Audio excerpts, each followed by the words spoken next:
In the beginning, there was nothing.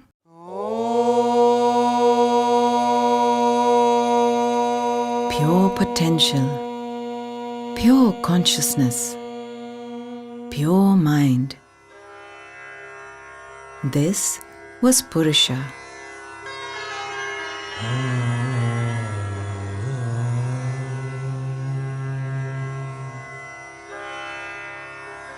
Then came Prakriti,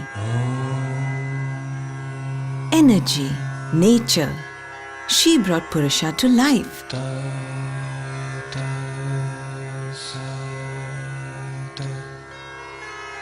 The entire universe came into being, and the earth came into being, the first animals.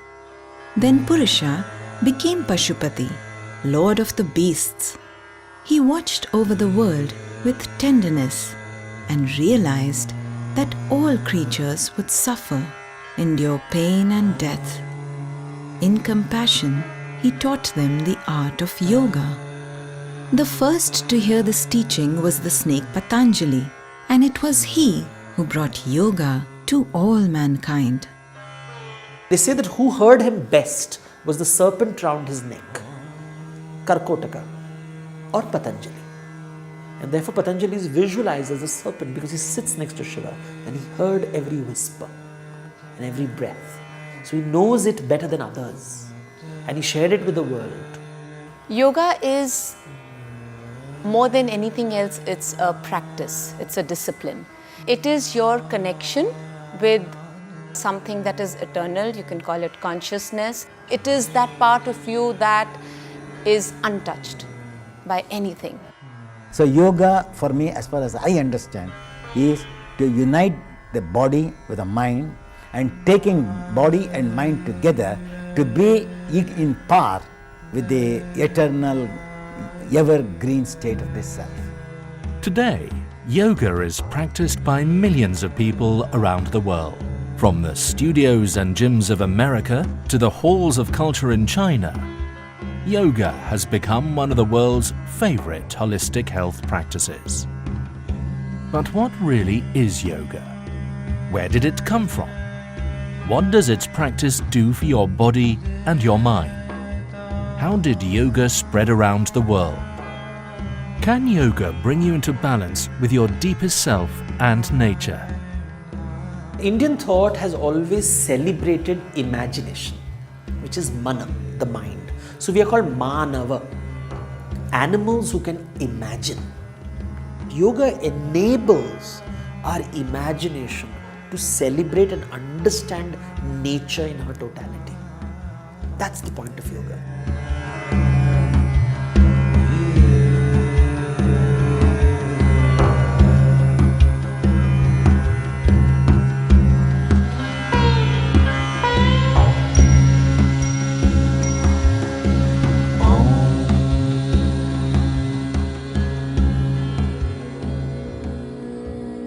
The human animal has always tried to control nature and tried to control his environment. Somewhere in India's long history, the control of nature turned inwards and became about the control of the body and the mind. This inner journey became what we know of as yoga. For billions of years, nature has been around and suddenly humans come about. And what makes humans special? We are capable of imagination. This imagination is Purusha and Prakriti is nature, and this conversation between the two is the birth of creation. And so we are always in conflict with nature, which nature says you are just another animal, and I'm saying no, I'm special. And so my fear starts crumpling my mind. I refuse to accept reality, and this is the birth of Aham. Me, I am important. Yoga is the opposite, unraveling of it. You start opening it. And when it completely opens up, when it reaches that state, it sees the world as it is, not the way I see it. The origins of yoga are shrouded in mystery and mythology. We find many clues in the practices of Himalayan shamans, as can still be seen in Tibet and Nepal today, where the Lord of the Beasts is still revered. A practice like yoga was known in the Indus Valley civilization around 2500 BC. You see these seals which show images of people doing, for example, Namaste. Now, did they use the word Namaste, or was this gesture popular even then? You have people sitting in a yogic, what is called a Bhadrasana, what is we now call the throne position. By the 5th century BC, yoga was becoming well known and begun to appear in Vedic scripture. The word yoga is a Sanskrit word. It comes from the root yuja, which basically means to bind, to align, to hold. So it's about falling in place at the right time, and everything works out for you, which is synthesis really. These techniques of mental control were becoming known to all religions and philosophies practiced at that time, including Buddhism and Jainism. By the 2nd century BC, yoga had evolved into an independent philosophy and practice, and was codified into a scripture known as the Yoga Sutras of Patanjali. Atha Yoganuशासनम् Yogaha Chittavritti-nirodhaha Tada Drishtuhu Swarupe Avasthanam. Visualize thousands and thousands of sages talking about this. One of them happens to know Sanskrit. One of them happens to be literate and is eager to write it down. So Patanjali's Yoga Sutra is one document. It's not the whole wisdom. It's written as a sutra. Sutra means a seed, which has to be put into your mind and into a plant, and it will transform into a plant. The purpose of yoga is to still the mind stuff and unite the basic human consciousness with its original state of complete consciousness, or Purusha. It then goes on to say that the human being is made up of 5 layers or koshas that act in unison. The 5 koshas are layers. Energy, prana, which is the life force energy, moves between all of them and always keeps them connected. You talk of the sheaths. The Taittiriya Upanishad has a fascinating theory. They talk of the 5 sheaths, the Panchakosha, the Annamaya Kosha, which is our physical body, the Pranamaya Kosha, which is our astral body, the Manomaya Kosha, which is our mental body, the Vijnanamaya Kosha, which is our higher overmind, and finally the Anandamaya Kosha, the blissful sheath. So we have to cross over the bridge on the physiological body, from the physical body to mental body. Then using the mental body, we have to understand, discriminate each and every part. Then naturally you find that each and every cell in the system has its own intelligence, has its own memory, so that the cells can take of the body for me to think of God, the higher level of spiritual life. To align the koshas together, Patanjali prescribed a system called Ashtanga, or the 8-limbed path. The first 5 paths are the discipline part of it, the doing part of it. The last 3 parts of the 8 are internal. They are the outcome of practicing the 5. So Yama and Niyama are the first 2. Yama refers to how you behave with internally, how you experience the world, how you conduct yourself. Niyama are rules. Niyam means a rule or a discipline of physically living, how you behave in conduct with yourself and with the world around you. Then you come to asana, which is your connection with your own physical body. Then you come with pranayama, and the whole purpose of asana is to prepare the body for pranayama, so that when you breathe, that prana can circulate completely, access different parts of your body. And then you come to pratyahara, which is restraint. Pratyahara actually means to withdraw the senses, but it doesn't mean detachment or to go into a mountain. It means to not identify unnecessarily, not be too attached to something, not be too detached from anything either. So balance, the best word is balance. And then you come to dharana, dhyana and samadhi, which are called the antarangas. They are the internal limbs of yoga, because If you practice the first 5 limbs, then they are the outcome. Your ability to focus, your ability to meditate on something, and your ability to access union with true self, with that consciousness, which is what samadhi is. So yoga is bringing the Ashtanga together in order to bring the koshas together, in order to achieve samadhi. So yoga is both the practice and it is the goal. By the early part of the first millennium, yoga had become integrated into mainstream Buddhism, Jainism, and what later became known as Hinduism, with the writing of the Bhagavad Gita. The Gita describes 4 yogas that anyone could practice in life. There is the Jnana Yoga, which is the way of knowledge, the way of discriminative knowledge, of being able to see what is real and what is unreal. Another way is the Bhakti Yoga. Now, the Bhakti Yoga is the yoga of devotion. If the Jnana Yoga is the way of wisdom, the Bhakti Yoga is the way of devotion, the way of love. The third path of yoga is what might be called the Karma Yoga, the way of the hands, of action. But not any action. Action dedicated to the divine. And then the fourth, and in some ways the most fascinating path, is what is known as the Raja Yoga, the royal road. And that involves the breathing practices, the Hatha Yoga, what people in the West look upon as yoga, which are the physical exercises, are only one small part of the Raja Yoga. But I would say these are the 4 major paths. You can do 1 or 2 or 3 or 4. You can combine in whatever way you like. But you have to make a conscious effort if you want to grow spiritually. I don't think it happens automatically.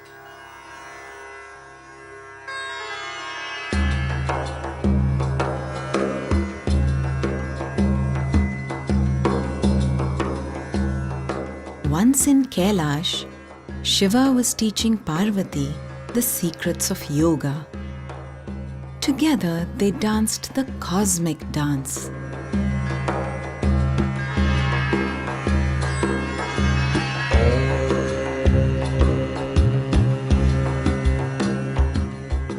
A fish who had swallowed a fisherman came upon them by chance and stopped to watch.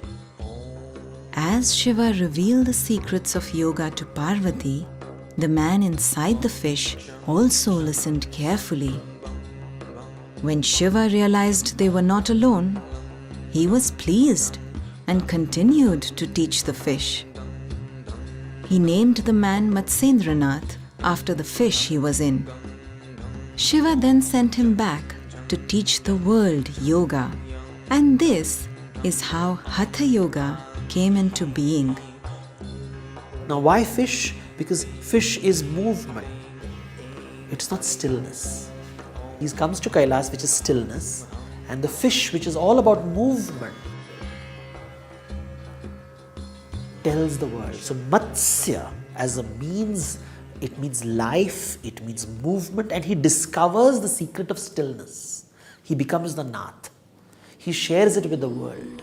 In the 12th century, a monastic group arose called the Naths that codified the practice of yoga into a training manual and methodology for monks called Hatha Yoga.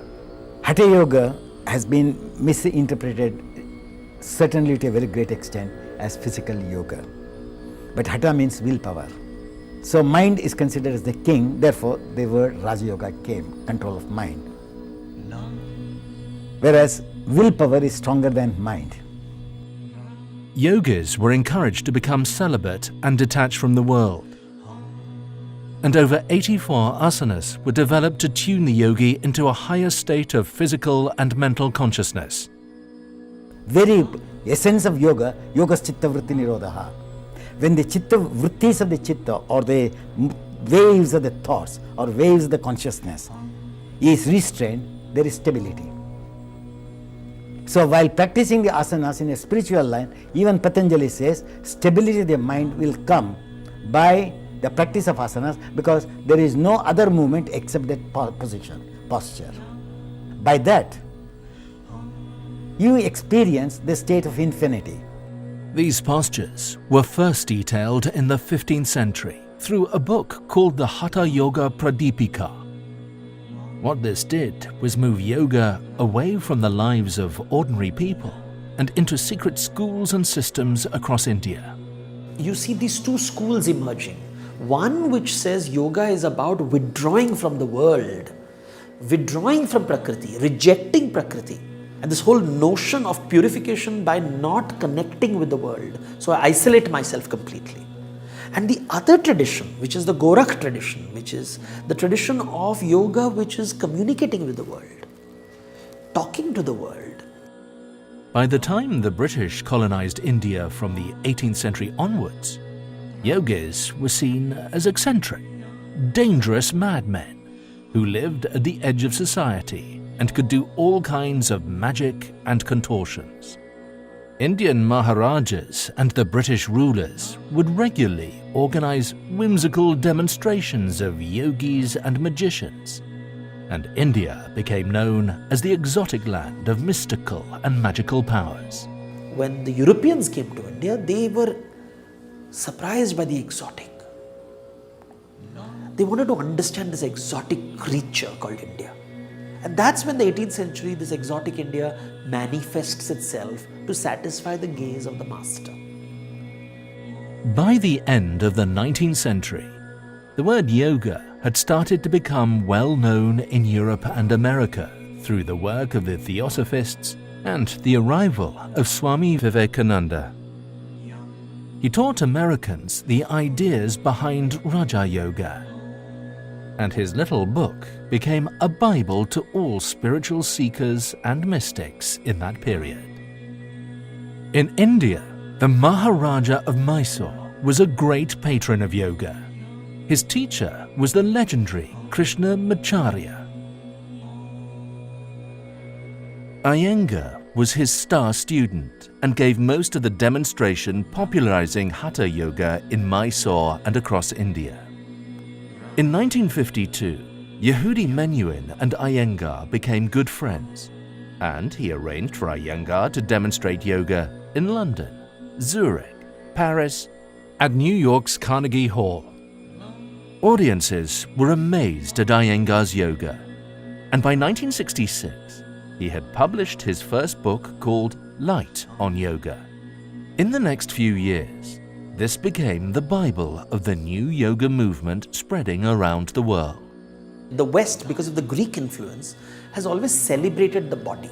It has celebrated exercise. And suddenly see these people who are also talking about the body, but in the complete opposite way. There's no conquest. In fact, it's the opposite of conquest, killing the urge to conquer. It just says, look inside. Calm down. Life is not so terrible. Sit down. Breathe. Your body has the answer, your breath has the answer, your mind has the answer.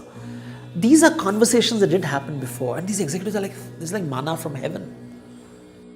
I'm very happy that yoga, which was forgotten entirely, now, like mushrooms, it has come everywhere, and at least they have made a beginning, and I am sure when a beginning has been made, after touching the gross, probably they settle in the subtlest as time goes by.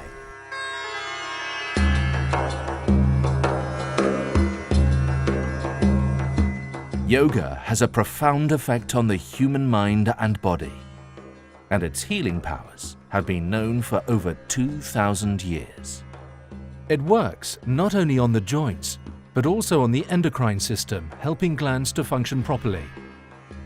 The effects on the brain are also well documented.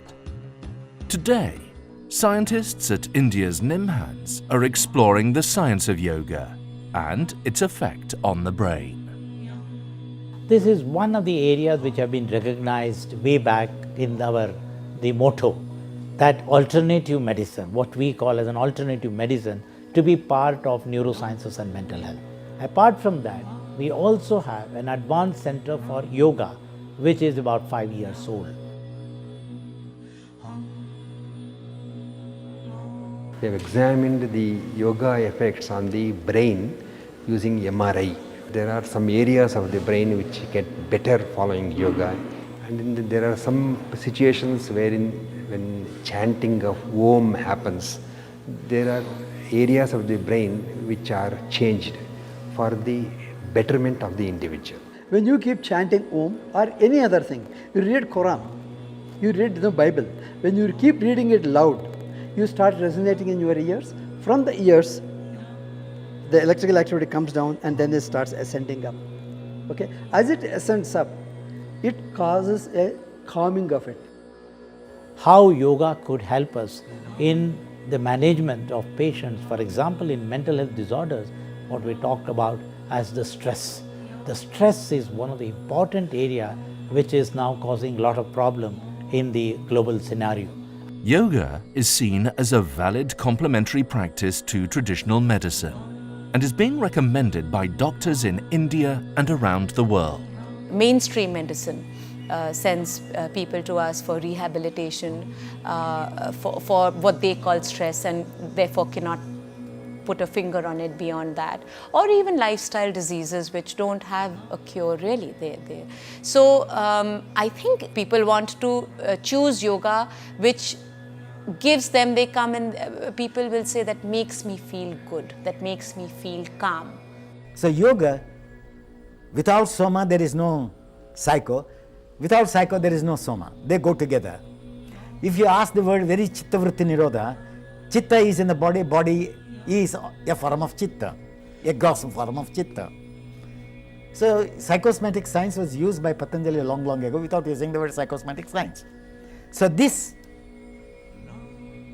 contact of the body, which is no skeletal body in contact with the circulatory system is connected to the nervous system. When the nervous system is connected, which is known as an indirect unconscious mind. So when the nerves are strengthened, positive brain comes to them, positive thinking will come.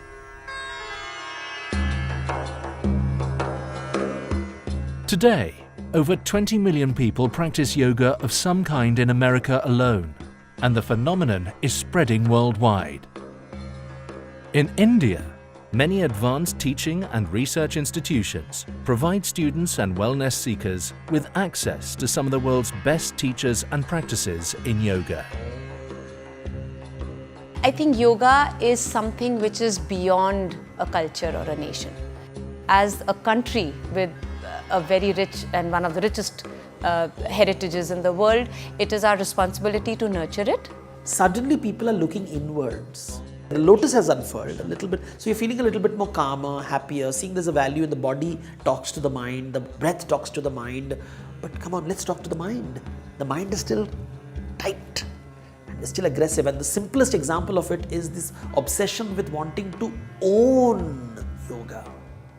Having read lots of books on yoga, having practiced yoga, as far as my understanding goes, yoga is one, as people call God in different names, but He is one. Yoga is one, but as it branches off the trunk, so different people give it different names. Yoga is a universal practice that brings you into balance and harmony with your life, no matter what religion or ethnicity you belong to.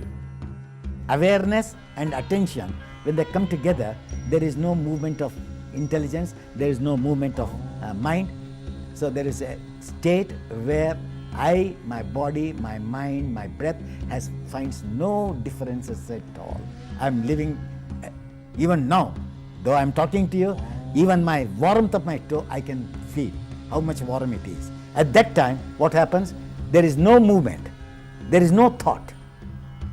It's completely a state of forgetfulness of body and mind, but to be one with the cosmic energy and the individual energy meeting together.